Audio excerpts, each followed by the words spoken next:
Happy New Year, everyone. Today we have just a lot of variety going on here on the homestead.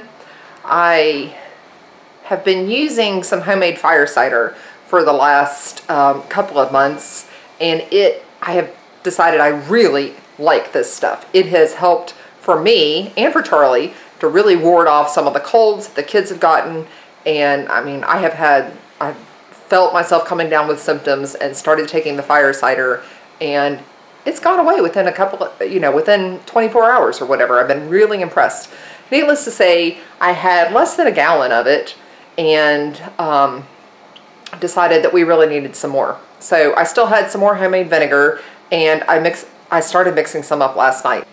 You can see it sitting here on the counter. I still need to add some ginger to this one because I completely ran out of ginger after making the first one, and I think that's about it. But I used homemade peach vinegar, and I completely used up all the peach vinegar too. So now I'm hoping to get to a store at some point in time to start making up some more pear vinegar, or what's the other kind? Pineapple vinegar, I guess.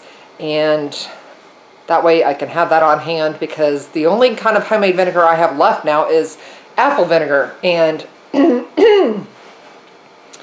as many of you might know, Charlie is allergic to apples, so we don't use apple cider vinegar or apple vinegar in anything that we make that he's going to eat. So I only use that when I'm making something that maybe that has gluten in it that I need some vinegar with, because he won't eat gluten either. So, but the kids use it definitely here and there.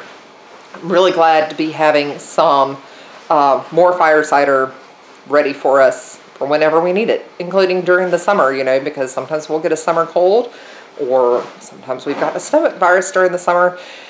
And with the crazy weather that we've been getting, because here it is January 1st, and since Christmas we've had 70+ degree days, so it's been a whole week at least, probably more than that, where we've had 70+ degree days. And tomorrow, I think it's tomorrow, we're supposed to be having a high of about 50, and then in the 40s the next day with a lot of rain.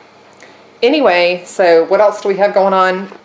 As you can see, I have peeled a lot of horseradish and used a lot of onions in the making of the fire cider. And Charlie got the cows moved this morning, which he was feeling really good about.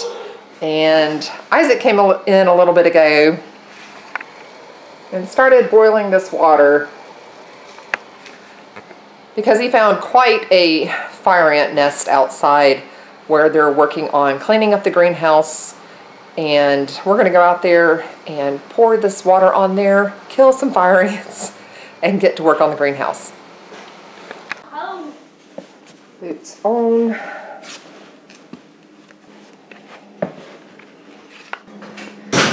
Hey, Fred. Fred.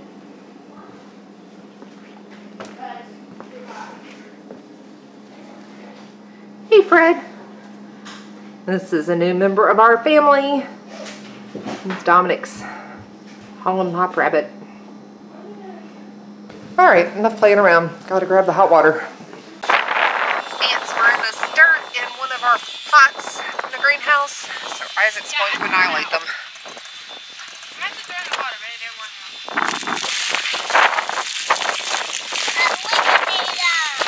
Okay, that's probably good if you want to go find it before it eats much left. Nope, you don't have much left. Go ahead. Help the rest. Alright. Thank you much. So we've had this greenhouse. It's been a little over a year since we put it up last fall, but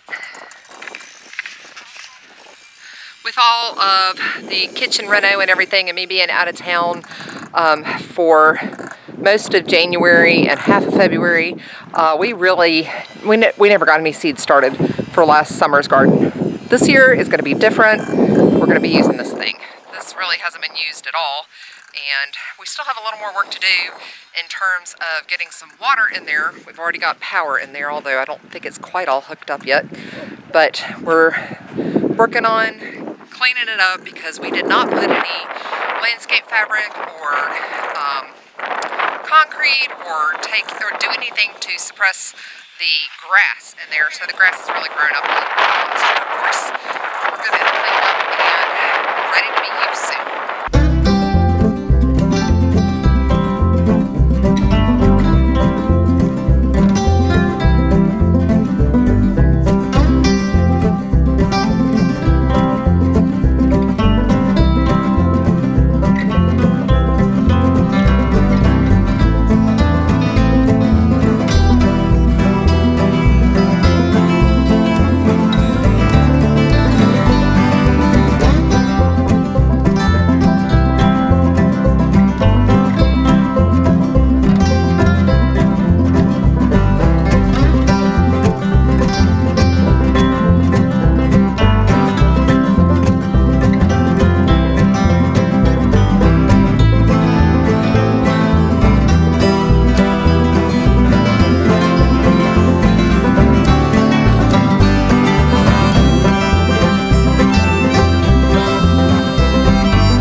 To admit, I really look forward to being able to use this greenhouse space for starting some seeds and all that, because when it's raining outside, like it is right now, it's pouring. I can just come in here and stay dry and work to my heart's content. We're getting a lot done over here. We're getting some weed barrier put out. And we still have that side to work on, but they're about halfway done, so another good day of work out here, and this is nice because they can work on it while it's raining.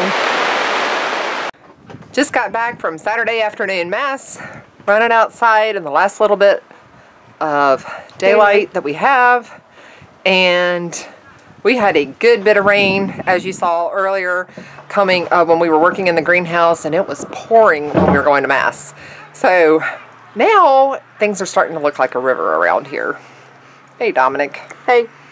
Look at that. Nice big puddle at the bottom of the front steps. And of course, full disclosure, this is what it's like around here. Somebody leaves an old broom head sitting on the ground.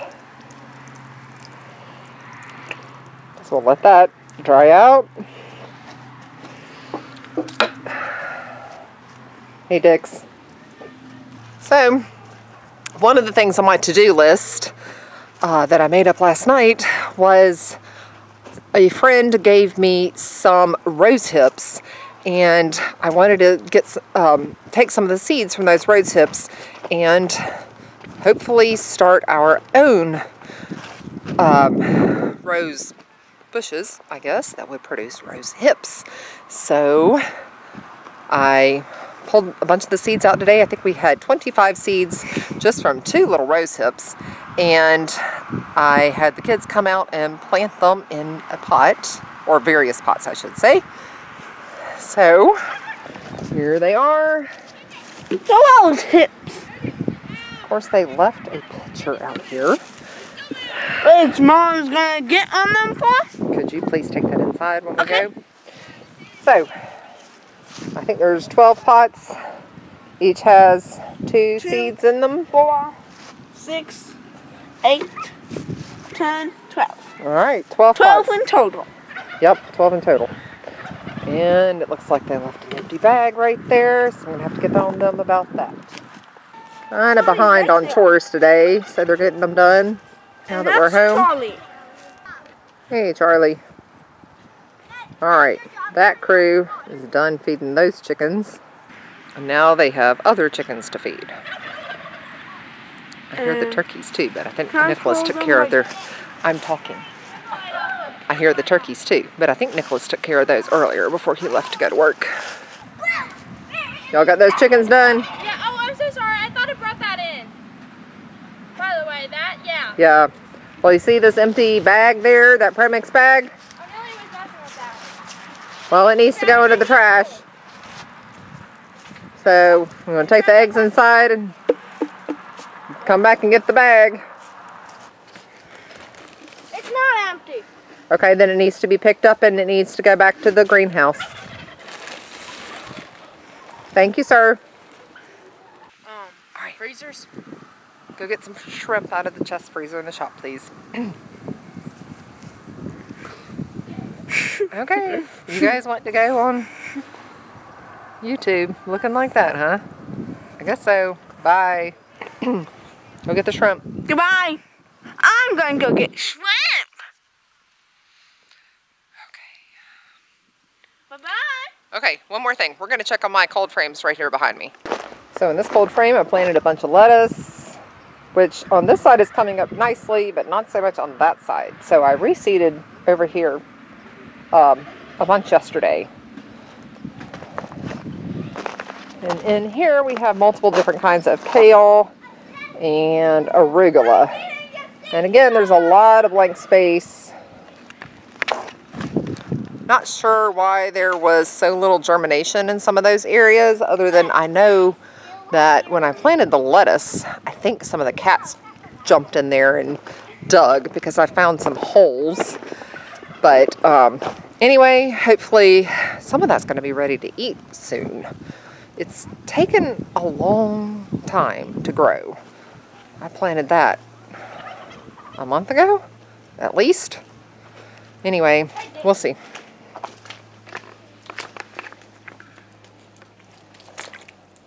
Yuck.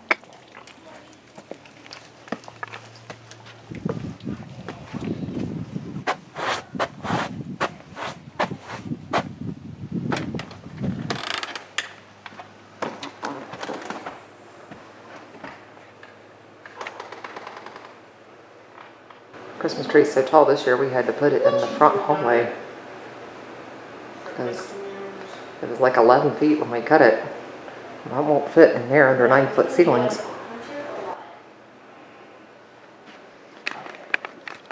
One more thing I have to show you. I'm really excited about this. So yesterday, this great big box came in. In that box is 4 more cherry trees ready to go out in the orchard. All of the other orchard trees did great this past year. We only lost 2 or 3. So I was thrilled with that. But a couple of my one variety of cherry trees that I had planted 3 years ago, 2 years ago, I can't remember. They did not survive. They're low chill cherry trees, and I think we have a problem. I know I feel a cat on my shoulder. But anyway, I think that that particular variety just could not handle our changes, our drastic changes in weather. And so I went for a different variety that would still pollinate the variety that I had planted that survived, and we're going to give those a go. So hopefully, even though we are zone 7B or 8A, depending on who you talk to, hopefully these will be cherry trees that will be successful here. So I'm making a black drawing salve to use to help pull out splinters or toxins or poisons. I want to really try it on fire ant bites since we have a lot of that around here. My oils and beeswax are all ready here.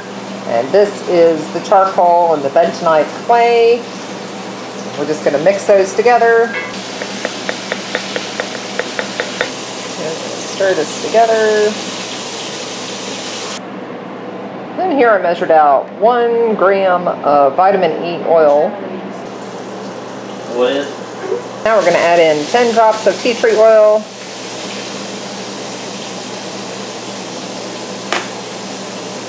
And 15 drops of lavender.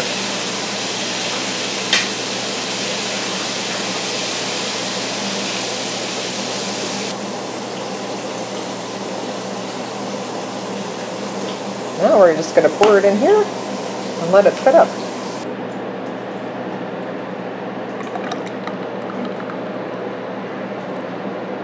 Just going to give this one last little stir.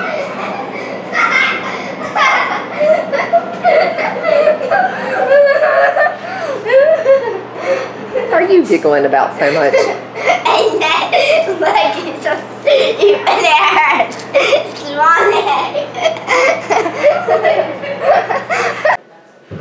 So who do we have here? Wilder and Hunter. Wilder and Hunter. These are the other Wilder. new members of our family. Annette wanted some new male kittens to introduce some new bloodlines into our cat family because, well, she wanted orange male cats. We already got our other male cats fixed. So for Christmas for Annette, we welcomed these two. This one is Hunter, and Wilder, oh, he's over here under the table. Here he is.